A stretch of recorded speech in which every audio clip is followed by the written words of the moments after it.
सबसे पहले अफसोसनाक खबर शामिल करते हैं। डेरा इस्माइल खान से, जहां तहसील दराबन में थाने पर दहशतगर्दों के हमले में पुलिस के 10 जवान शहीद जबकि 6 जख्मी हो गए हैं। आज सुबह सुबह पाकिस्तान से कुछ अच्छी खबर नहीं आ रही।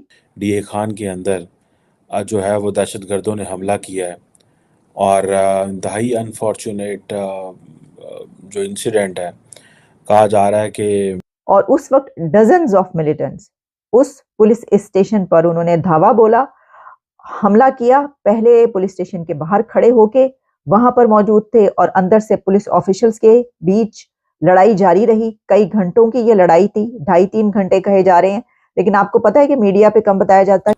अब ये मुझे बताएं कि पाकिस्तान किधर जाए तो किधर जाए? पाकिस्तान क्या इसमें कर सकता है? अब ये जो पाकिस्तान, अब जारी बात है, कई लोग कहते हैं जी पाकिस्तान की जो काउंटर मिलिटेंसी फ्रेमवर्क है बड़ा सिंपलिस्टिक सा फ्रेमवर्क है। और उसके बाद फिर वो थाने के अंदर घुस गए और फिर 10 पुलिस ऑफिशियल्स को मार के वो फरार होने में भी कामयाब हो गए हैं। तो बस समझिए कि बस जी बैंड बज गया हमारा। तो इसलिए कि अगर ये वाकई में आके कब्जा कर रहे हैं और वाकई में अगर ये सब कुछ होने जा रहा है और हमारी एजेंसी से कंट्रोल नहीं हो रहा, तो बस जी क्या करे समझ में नहीं आ रहा। ये वो तालिबान नहीं है जो माजी में थे। आज 5 फरवरी है, सॉलिडारिटी डे मनाया जा रहा है कश्मीर के साथ। भारत माता की जय, आजाद हिंदुस्तान जिंदाबाद। ये आजाद हिंदुस्तान के नारे लग रहे हैं। छोटा सा वीडियो देखेंगे, आप पूरा वीडियो देखेंगे। पाकिस्तान में अगले 10 दिन में शायद पाकिस्तान में इलेक्शन हो जाए और एक दिन में इलेक्शन होता है, एक दिन में रिजल्ट आता है। उससे पहले पाकिस्तान के 10 जवानों को उड़ा दिया गया है। आप देख सकते हो किस तरीके से पुलिस स्टेशन में घुसकर पाकिस्तान में तालिबान ने डेरा इस्माइल खान में जाकर उनको मारा और तालिबान को जो पानी दिया, खाद दिया, सब कुछ जो बढ़ाया वो किसने बढ़ाया? पाकिस्तान ने। और आज देख लो अब क्या हो रहा है। मतलब तुमने एक सांप को पाला, अब वो सांप तुम्हें ही काट रहा है। पहले पूरा वीडियो देखते हैं, डिटेल में बताएंगे क्या क्या माजरा है। प्लीज चैनल को सब्सक्राइब करेगा। मैं मिलता हूँ वीडियो के लास्ट में। जय हिंद। पाकिस्तान से कुछ अच्छी खबर नहीं आ रही, बल्कि बहुत बुरी खबर आ रही है। इंटरनेशनल मीडिया और पाकिस्तान का नेशनल मीडिया इसको रिपोर्ट कर रहा है और खबर यह है कि पाकिस्तान के एक थाने पर, एक पुलिस स्टेशन पर दहशतगर्दी का एक बड़ा हमला हुआ है, जिसके नतीजे में 10 पुलिस ऑफिशियल्स, 10 पुलिस एहलकार जान बहक हो चुके हैं, अपनी जान से जा चुके हैं और 6 इसमें जख्मी बताए जा रहे हैं। और इसमें जो लड़ाई हुई है पुलिस ऑफिशियल्स और दहशतगर्दों के बीच, वो घंटों तक जारी रही है।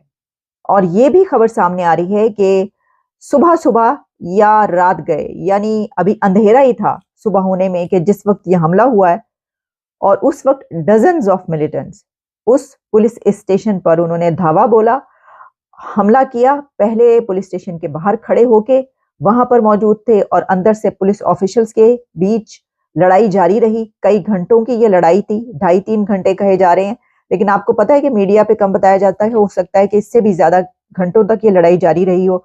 और उसके बाद फिर वो थाने के अंदर घुस गए और फिर 10 पुलिस ऑफिशियल्स को मार के वो फरार होने में भी कामयाब हो गए हैं। अभी तक जो इंफॉर्मेशन आ रही है वो यही है। और इसमें जो इसकी डिटेल्स हैं वो ये हैं कि DI खान, डेरा इस्माइल खान KPK, वहां पर दहशतगर्दों के थाने पर हमले में 10 एहलकार अभी तक जान से जा चुके हैं, जबकि 6 ऑफिशियल जख्मी हैं। पुलिस के मुताबिक DI खान के डिस्ट्रिक्ट दराबिन के थाने पर रात गए नामालूम दहशतगर्दों ने हमला किया और फिर इसके हमला हुआ उसमें ड्यूटी पर मौजूद 10 ऑफिशियल्स जो हैं उनको वो मार के फरार होने में भी कामयाब हो गए। सोर्सेज ये बता रहे हैं कि इसके बाद दहशतगर्द फरार होने में कामयाब हो गए और पुलिस और सिक्योरिटी फोर्सेस ने अब उनकी तलाश के लिए सर्च ऑपरेशन शुरू कर दिया। अब जब वो फरार हो गए तो उसके बाद ढूंढने से क्या वो मिल जाएंगे? क्योंकि देखिए, हैरानी की बात यह है कि ये बात, एक तरफ ये बात कही जा रही है कि कई घंटों तक ये जारी रही।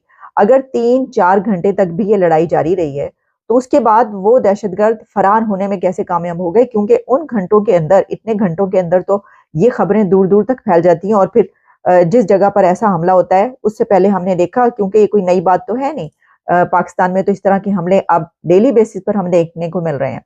तो ऐसा कैसे हो सकता है कि ये खबरें जब दूसरी जगहों पर ना पहुंची हो तो उनको हेल्प के लिए और वहां पर नफरीना भेजी गई हो, पुलिस और ना भेजी गई हो, ये बड़ी अजीब सी बात है। लेकिन अभी और आगे डिटेल्स आएंगी तो हमें पता चलेगा कि असल में हुआ क्या है। अच्छा, अब इसमें अगर आपको याद हो तो अभी, मतलब याद क्यों नहीं होगा, अभी तो ये 2-4 दिन पहले की बात, एक बड़ा हमला जो हुआ जिसमें कि BLA का वो हमला था, बलोच लिबरेशन आर्मी की तरफ से जो हमला हुआ था, उसमें भी आपने देखा कि वो कितना बड़ा हमला था। और इसी तरीके से बताया गया कि कैसे मार के जो है वो, खैर वहां पर तो ये हुआ कि फिर उसके बाद जो दू बदू मुकाबला हुआ, वो ऐसा मुकाबला था कि जिसमें दहशतगर्दों को भी मारा, जो हमलावर थे उनको भी मारा गया। लेकिन इसमें यह है कि ये बताया जा रहा है कि जो हमलावर थे वो फरार होने में कामयाब हो गए, हालांकि ये भी कई घंटों पर वो है। अब मसला ये है कि 3 दिन के बाद इलेक्शन है, और 3 दिन के बाद इलेक्शन, और उससे पहले इतने दहशतगर्दी के बड़े बड़े हमले होना, तो ये बड़ी ही एक अलार्मिंग सिचुएशन है कि आप ये जिन जगहों पर इस वक्त हो रहे हैं वहां पर इलेक्शन कैसे होगा। ये समझ में ना आने वाली बात है। मैं देख रही थी कि ये कहा जा रहा था, खबर ये भी आ रही थी कि बलूचिस्तान के कुछ इलाके जो कि बड़े सेंसिटिव कहे जाते हैं, ऐसे एरियाज हैं, वहां पर जो इंटरनेट है वो बंद रहेगा, क्योंकि सेंसिटिव एरियाज हैं। तो जब इलेक्शन का दिन होगा तो वहां पर बंद रहेगा। एक तो मुझे समझ नहीं आती कि अगर सेंसिटिव एरिया है तो इंटरनेट बंद होने से क्या होगा, ये क्या बात है। यानी वहां पर अगर ऐसे कोई वाकयात हो रहे होंगे तो वो इंटरनेट पर ना जाएं, इसका मतलब ये है, या इसका क्या मतलब है।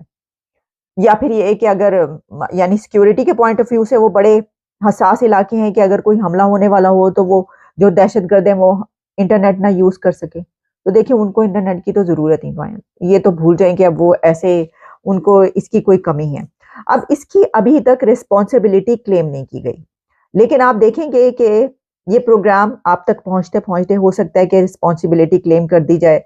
अब ये जो एरिया है, यहाँ पर जो हमले हो रहे हैं, आपको पता है कि इस वक्त जितने ग्रुप्स की तरफ से और जितनी अतराफ से हमले हो रहे हैं, तो किसके ऊपर अब आप ये कहेंगे कि उसने हमला किया, वो तो अभी पता चल जाएगा कुछ घंटों के अंदर। TTP का हमला है, लेकिन इससे पहले जो DI खान में ही एक हमला हुआ था, वो तो दोस्तों, पाकिस्तान एक ऐसी कंट्री है जो कि घिरी हुई है बेसिकली 3 कंट्रीज से। आप माने ना माने, एक चौथी कंट्री और ये लोग नाम लेते हैं, बट वो आर्टिफिशियल बॉर्डर है POK। पाकिस्तान बेसिकली घिरी हुई है 3 कंट्री से, जिसको लेकर आपको पता है इनके तीनों कंट्री से विवाद है। अभी हाल फिलहाल में झड़प हुई है किससे? ईरान से। अब देखो, तालिबान बेसिकली अफगानिस्तान, भारत के साथ तो इनका चलता रहता है, बट मैं रियल बताऊंगा कि भारत की बॉर्डर सबसे शांत रहती है एज़ कम्पेयर टू ईरान और तालिबान। अफगानिस्तान की सबसे ज़्यादा पाकिस्तान को तंग करती है बॉर्डर।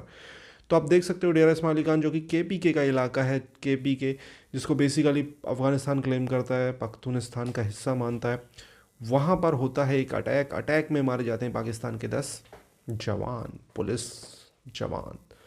तो तालिबान बेसिकली है क्या, आपको पता है? जब USSR मतलब रसिया जब था अफ़गानिस्तान में, तो उसके ख़िलाफ़ पाकिस्तान ने अमेरिका की मदद से जिहाद चालू किया। तो वहाँ पे USSR गया, अमेरिका आया, तो अमेरिका के ख़िलाफ़ भी अब कुछ करना था।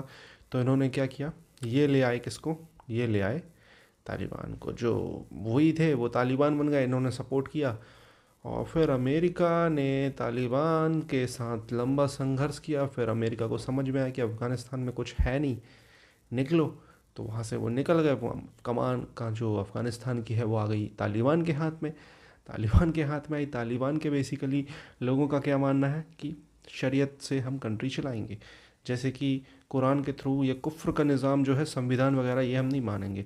तो पाकिस्तान में उसकी एक ब्रांच चलती है, तहरीक तालिबान पाकिस्तान, मतलब तालिबान की एक ब्रांच चलती है।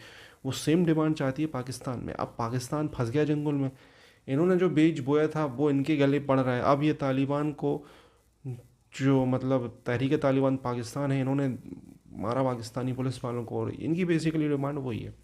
तो आप समझ जाओ। अब आपको क्या कहना है इस टॉपिक के बारे में, कमेंट अपनी राय दें, चैनल को सब्सक्राइब करें।